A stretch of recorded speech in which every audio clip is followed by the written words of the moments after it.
प्रभू येशूच्या गोड आणि गौरवी नावात सर्वांना सलाम. मार्गाकरिता प्रकाश या कार्यक्रमात विश्वाणी परिवारातर्फे आम्ही आपले सहर्ष स्वागत करतो.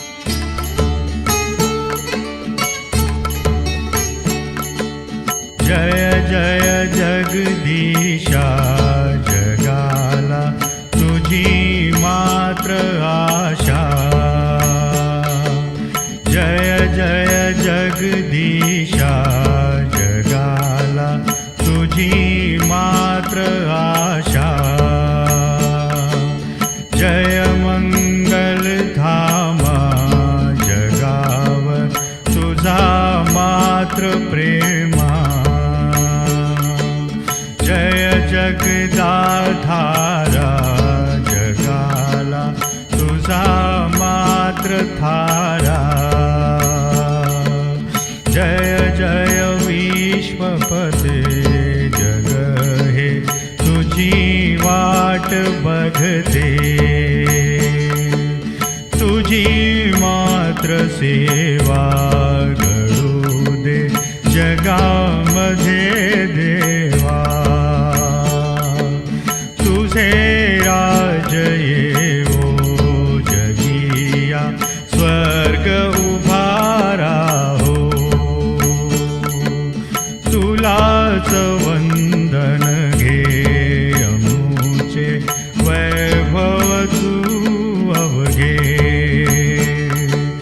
तुझ्या मात्र चरणी रमू दे सहर्ष दिन रजनी. प्रभो परात्पर जय करुणाकर, प्रभो परात्पर जय करुणाकर. जय जय जय बाबा, जय जय जय पुत्रा. जय जय जय आत्म्या. जय जय जगदीशा, जगाला तुझी मात्र आशा. जय जय जगदीशा, जगाला. आजच्या मन्नाकरिता देवाचे वचन योहान 11:38-44 वचन. योहान 11:38-44 वचन. येशू पुन्हा मनात खवळून कबरेकडे आला. ती गुहा होती आणि तिच्या तोंडावर धोंड ठेवलेली होती. येशूने म्हटले, धोंड काढा. त्या मृताची बहीण मार्था त्याला म्हणाली, प्रभूजी, आता त्याला दुर्गंधी येत असेल, कारण त्याला मरून 4 दिवस झाले आहे. येशूने तिला म्हटले, तू विश्वास ठेवशील तर देवाचे गौरव पाहशील, असे मी तुला सांगितले नव्हते काय. ह्यावरून त्यांनी धोंड काढली. तेव्हा येशूने दृष्टी वर करून म्हटले, हे बापा, तू माझे ऐकले म्हणून मी तुझे आभार मानतो. मला माहीत आहे की तू सर्वदा माझे ऐकतोस. तरी जो लोक समुदाय सभोवती उभा आहे त्याच्याकरिता मी बोललो, ह्यासाठी की तू मला पाठविले आहे असा त्यांनी विश्वास धरावा. असे बोलून त्याने मोठ्याने हाक मारून म्हटले, लाजरा, बाहेर ये. तेव्हा जो मेलेला होता तो बाहेर आला. त्याचे हातपाय प्रेत वस्त्राने बांधलेले व तोंड रुमालाने वेष्टिलेले होते. येशूने त्यांना म्हटले, याला मोकळे करून जाऊ द्या. प्रभू परमेश्वर या वाचलेल्या वचनाद्वारे आपला आजचा दिवस आशीर्वादित करो. येशू ख्रिस्ताच्या पवित्र नावात सलाम. आपण आजच्या सकाळी योहानकृत शुभवर्तमान याचा 11वा अध्याय त्याची 38 ते 44 ही वचनं वाचली. या पवित्र वचनांमध्ये एक मोठा चमत्कार प्रभू येशू ख्रिस्ताने केलेला आहे आणि तो म्हणजे लाजाराला जिवंत केलेला आहे. परंतु आपण ह्या वचनांकडे बारकाईने जर पाहिलं तर या वचनांमध्ये प्रभू येशू ख्रिस्ताने जी प्रार्थना केलेली आहे ती किती सामर्थ्यशाली आहे. आणि त्या प्रार्थनेकडे आपण पाहतो तर प्रभू येशू ख्रिस्त 41व्या वचनामध्ये सांगतो की ह्यावरून त्यांनी धोंड काढली. तेव्हा येशूने दृष्टी वर करून म्हटले, हे बापा, तू माझे ऐकले म्हणून मी तुझे आभार मानतो. माझ्या प्रियांनो, विश्वासाने त्याने प्रार्थना केलेली आहे. विश्वास खूप महत्वाचा आहे आणि म्हणून तो मार्थेला देखील सांगतो की तू विश्वास ठेवशील तर देवाचं गौरव पाहशील. देवाचं गौरव पाहण्यासाठी माझ्या प्रियांनो आपल्याला विश्वास ठेवावा लागेल. जर आपला विश्वास नाही तर आपण देवाचं गौरव पाहू शकत नाही. आणि या ठिकाणी प्रभू येशू ख्रिस्ताने विश्वासाने प्रार्थना केलेली आहे. विश्वासाने त्याने कबूल केलं की त्याने केलेली प्रार्थना परमेश्वराने ऐकलेली आहे. तू माझे ऐकले म्हणून मी तुझे आभार मानतो ना. परमेश्वराची उपकार स्तुती केलेली आहे की तू माझी प्रार्थना ऐकलेली आहे. जो लाजार कबरेमध्ये आहे तू त्याला जिवंत केलेला आहे आणि त्यामुळे मी तुझं आभार मानतो. आणि पुढे आपण पाहतो तर तो म्हणतो की मला माहित आहे की तू सर्वदा माझे ऐकतोस.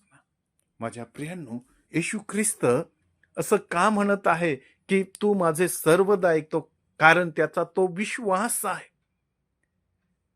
आणि त्याला माहित आहे की परमेश्वराने माझी प्रार्थना ऐकली आहे. देवपित्याने माझी प्रार्थना ऐकलेली आहे आणि आज या ठिकाणी अद्भुत कृत्य परमेश्वर करणार आहे आणि ह्या विश्वासाने तो प्रार्थना करत आहे. ह्या पवित्र वचनाच्या द्वारे देव परमेश्वर आपल्याला हे शिकवत आहे की आपण ज्या ज्या प्रार्थना करतो त्यामध्ये आपला विश्वास असावा, दृढ विश्वास असावा, मजबूत विश्वास असावा. मी प्रार्थना केली म्हणजे परमेश्वराने मला ते दिलेलं आहे. आपण प्रार्थना करताना बऱ्याचदा मनामध्ये शंका बाळगतो. आपण कोणत्याही प्रकारची शंका बाळगू नये आणि प्रभू येशू ख्रिस्ताने तशाच प्रकारची प्रार्थना या ठिकाणी केलेली आहे आणि तो म्हणतो की तू माझे सर्वदा ऐकतोस. आणि त्याच्यानंतर त्याने म्हटलं की लाजारा बाहेर ये आणि त्यावेळेस तो बाहेर आला.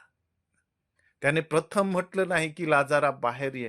त्याने देवाला प्रार्थना केली आणि प्रार्थना करत असताना परमेश्वराचे आभार त्याने मानले. प्रार्थना करत असताना त्याने विश्वास धरला की त्याने माझी प्रार्थना ऐकलेली आहे. आणि प्रार्थना करत असताना तो म्हणतो की तू माझे सर्वदा ऐकतोस. म्हणजे मागे देखील वळून त्याने पाहिलं की मागच्या दिवसांमध्ये देखील त्याने प्रार्थना ऐकलेली आहे आणि आपला परमेश्वर आपल्या प्रार्थना ऐकतो. देवबाप ही वचनं आपणासाठी आशीर्वादित करो. आपण प्रार्थना करूया. स्वर्गीय पित्या, तुझी स्तुती करतो कारण तू प्रार्थना ऐकणारा परमेश्वर आहे आणि म्हणून आम्ही सदैव तुझे आभार मानावे, तुझी स्तुती करावी आणि आम्ही विश्वास धरावा कारण विश्वासाने केलेली प्रार्थना कार्य करण्यास फार प्रबळ असते. येशूच्या नावात मागतो म्हणून तो ऐक. आमेन. जय जय जय पुत्रा, जय जय जय आत्म्या, जय जय जगदीशा जगाला तुझी मात्र आशा. जय जय जगदीशा जगाला तुझी मात्र आशा.